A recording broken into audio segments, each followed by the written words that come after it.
They may succeed in making their political statement, but the price to the country could be as huge as plug into intractable crisis.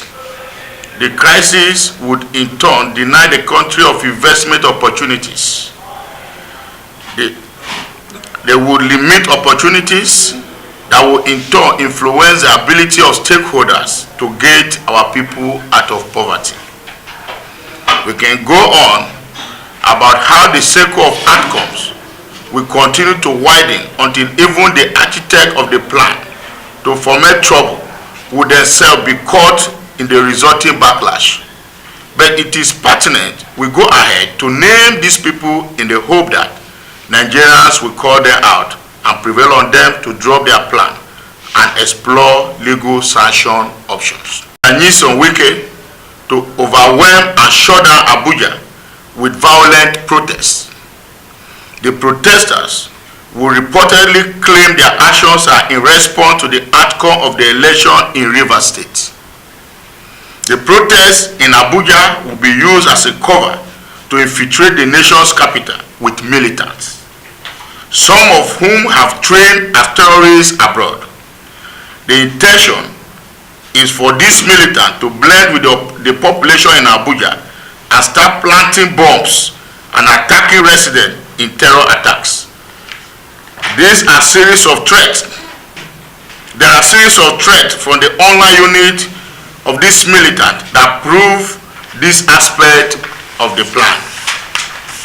Should the Abuja leg of the protest succeed, other cities will become victims of the violence, bombing, arson, and looting that are the agreed modus operandi of the protest, which is meant to anger other citizens and provoke law enforcement agencies to deploy corresponding force in restoring normalcy. This will then be flagged as repressive by Wike's foreign partners. This campaign of calumny planned by Wike would be branded and promoted as popular protest against President Muhammadu Buhari and the Nigerian Armed Forces. Wike's advisor on media, Simon Nwakudu, has been mobilized with an estimated 200 million naira to execute this plot. It's very clear that about 200 million naira has been mobilized for Wike's media aid to carry out these protests across the country. The amount I mentioned was the one that has entered his hand at the time of this press conference.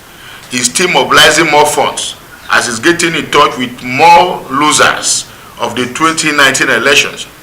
You will also agree with me that Nyesom Wike, who is known for militarizing every aspect of his deeds, not only elections, has also gone further by putting arms and recreating militancy in the Niger Delta region. What we want in the Niger Delta is peace. You also agree with me that during the presidential election, a man was shot dead who was already on the queue to vote by these same militants. And today, the governorship election was also conducted in Rivers with another pool of blood. We also want to appreciate the Nigerian military for making conscious effort and standing by the people by ensuring that security and order is restored in Rivers State. We further challenge him to be man enough to face and accept his rejection by the people of Rivers State. If he were as popular among the people of his state as he claims, he should have gained a vote that gave him outright win at the poll. With the kind of percentage difference, President Muhammadu Buhari won his closest rival, Atiku Abubakar. Our appeal to Nigerians is to remain calm in the face of obvious provocations from the Rivers State Governor, Nyesom Wike. Nigerians must nonetheless condemn what Wike is doing in strong terms.